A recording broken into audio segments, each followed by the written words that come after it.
तरक्की की फसल हम भी काट लेते, थोड़े से तलवे यदि हम भी चाट लेते। लहजे में मेरे जी हजूर न था, इसके अलावा मेरा कोई कसूर न था। और पल भर के लिए यदि मैं बेजमीर हो जाती, यकीन मानिए बहुत पहले ही मैं अमीर हो जाती। दोस्तों, अगर आपकी उम्र करियर बनाने की है, पढ़ाई लिखाई की है, आप दिन रात प्रार्थना में कामयाबी मांगते हैं, तरक्की मांगते हैं या पैसा मांगते हैं, तो ये पावरफुल टीचिंग आपके लिए है।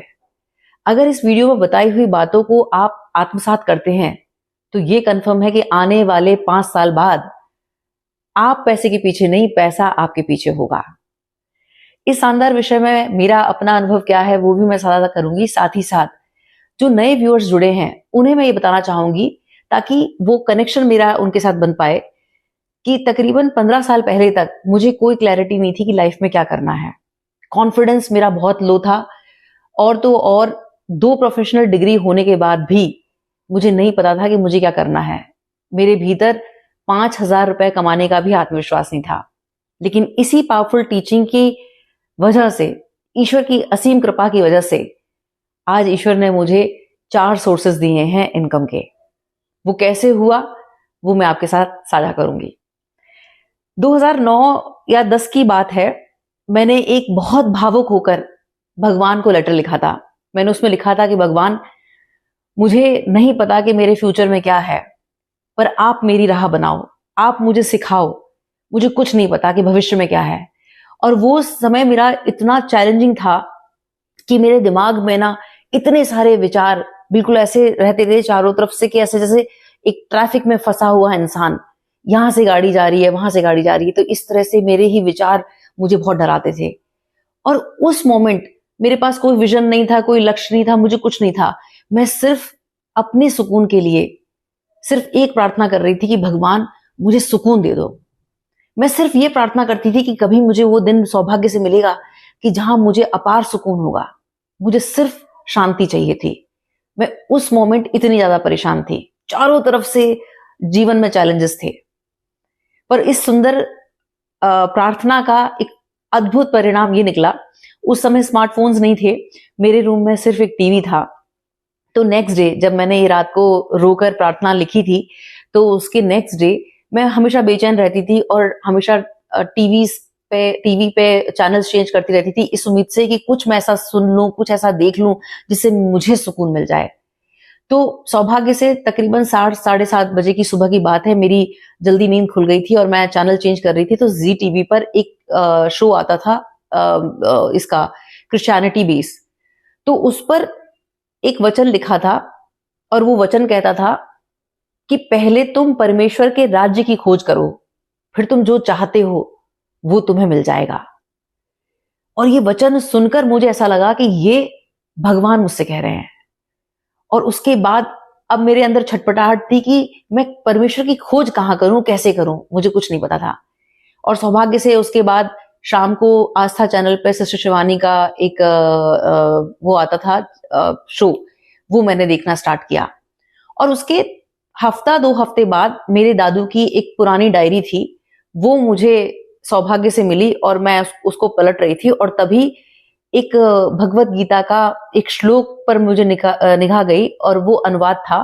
वो चैप्टर 9 का श्लोक 22 था, और उसमें ये लिखा था कि जो निस्वार्थ भाव से मेरे पास आता है, मुझे भजता है, उसके बाद मैं उसकी सारी मनोकामनाएं पूरी करता हूं, साथ ही साथ जो उसके पास है उसकी भी रक्षा करता हूं। मुझे ऐसा लगा कि ये फिर से मेरे लिए ही कहा गया है। और अगर आध्यात्मिक दृष्टिकोण से इन दोनों वचन को हम देखें, इन दोनों कथन को देखें, तो हमारा जो हायर सेल्फ है, चाहे वो क्राइस्ट कॉन्शियसनेस कह लो, चाहे कृष्णा कॉन्शियसनेस कर लो, जो परम चेतना है, वो हमें ये बताती है कि हमें ईश्वर की खोज कहीं बाहर नहीं करनी है। जब हम अपने ही भीतर विराजमान उस ईश्वर को सदचित आनंद के रूप में खोज लेते हैं, जब हम अपने ही भीतर पीस को खोज लेते हैं, फिर हमें बाहर किसी भी चीज को पाने के लिए भागना नहीं होता। ठीक वैसे ही जैसे जब युद्ध होना था, तब अर्जुन से पूछा गया कि अर्जुन तुम्हें क्या चाहिए, मैं चाहिए या नारायणी सेना। और अर्जुन भगवान कृष्ण को कहते हैं कि भगवान मुझे नारायणी सेना नहीं चाहिए, मुझे आप चाहिए।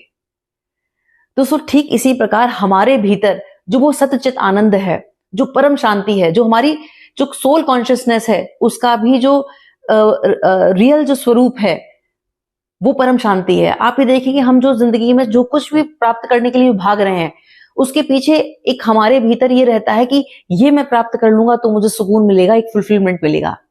लेकिन जो फुलफिलमेंट ऑलरेडी हमारे भीतर सच्चित आनंद के रूप में है, जब हम उसके साथ कनेक्ट करते हैं तो हमें बाहर भागने की जरूरत नहीं होती है। जो संसार है वो रणभूमि की तरह है, और रणभूमि में अगर हमें जीत प्राप्त करनी है तो पहले अपनी मनोभूमि पर काम करना होगा। और उसके लिए जब हम ईश्वर से शरणागति के भाव से जुड़ते हैं तब हमें पैसा नहीं मांगना पड़ता, हमें नेम फेम मांगना नहीं पड़ता।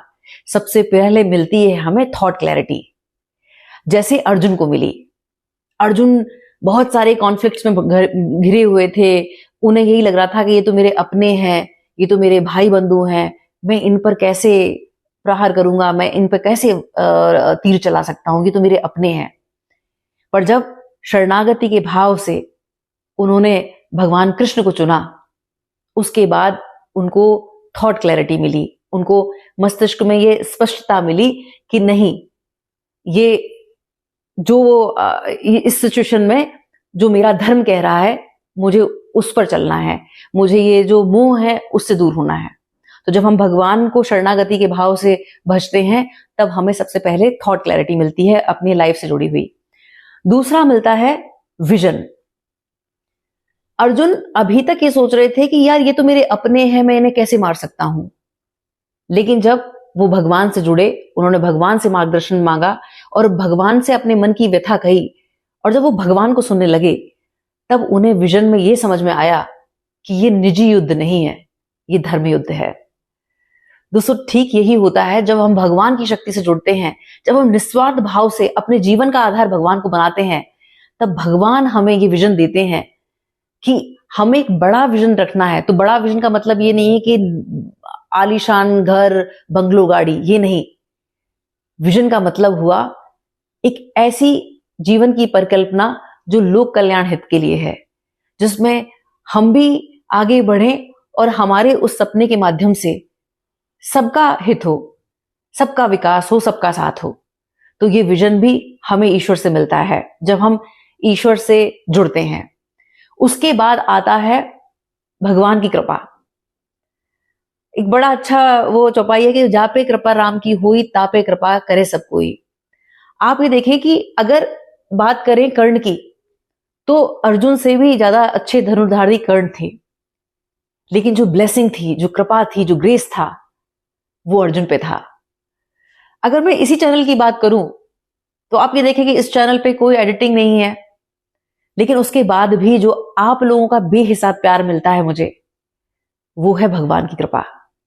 तो जब हम शरणागति के भाव से ईश्वर से जुड़ते हैं तब ईश्वर हमें प्रेम योग्य बनाता है। हम जहां जाते हैं हम प्रेम बांटते हैं और प्रेम मिलता है, और वो प्रभु की कृपा से ही संभव होता है।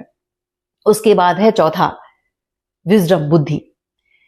विजडम का मतलब ये नहीं है कि मैं परम ज्ञानी और सब मूर्ख। जब हम ईश्वर की सत्ता को समझते हैं, शरणागति के भाव से उन्हें भजते हैं, तो ईश्वर हमें ये बताते हैं कि हमारे जीवन में जो कुछ हम मांग रहे हैं वो हमें नहीं मिलेगा, लेकिन जो हमारी पात्रता होगी वो हमें मिलेगा। हमारे लिए जो सही है भगवान वो हमें देंगे। और एक भक्ति में एक जब हम भगवान के साथ निस्वार्थ भाव से जब भक्ति करते हैं तो एक फेज हमें अपने जीवन में ये अनुभव करने को मिलता है कि आबाद करो बर्बाद करो सब तेरी रजा पे छोड़ दिया, तेरा हूं तुझको सौंप कर दिल दे के तकाजा कौन करे। उसके बाद हमारे मन से ये भय निकल जाता है कि अरे ये चीज मुझसे छूट रही है तो मैं कैसे रह पाऊंगा। भगवान की कृपा हमें उससे जो मोह होता है उससे अपने आप डिटैच कर देती है। फिर एक कॉन्शियसनेस जीवन में ऐसी भी आती है जब ये पता होता है कि जो कुछ भी हो रहा है, हर घटना, हर परिस्थिति, हर व्यक्ति हमारे जीवन में जो आ रहा है या जा रहा है, वो मुझे मेरी सोल ग्रोथ दे रहा है। उसके बाद क्या छूटा क्या मिला, वो विषय नहीं होता है, क्योंकि मन इतना आनंद से भरा होता है, क्योंकि हम 24/7 उस कृष्णा कॉन्शियसनेस से, उस क्राइस्ट कॉन्शियसनेस से खुद को जुड़ा हुआ महसूस करते हैं। पांचवा और अहम, अच्छी संगत। जब हमारे ऊपर भगवान की कृपा होती है, जब हम शरणागति के भाव से भगवान को अपने जीवन का आधार बनाते हैं, तब हमें अच्छे लोगों का संग मिलता है। हमें वो लोग निस्वार्थ भाव से सहयोग करते हैं, मदद करते हैं। और ये तब होता है जब हम अपने जीवन का आधार ईश्वर को बनाते हैं। दोस्तों, अंत में मैं ये कहना चाहूंगी कि आप सब चीजों को एक तरफ करके सिर्फ और सिर्फ निस्वार्थ भाव से ईश्वर की शक्ति से जुड़ें। आपके मन की जो भी कॉन्फ्लिक्ट्स हैं वो निश्चलता से भगवान के आगे रखें, और फिर ये कंफर्म है कि भगवान की शक्ति आपको मार्गदर्शन देगी।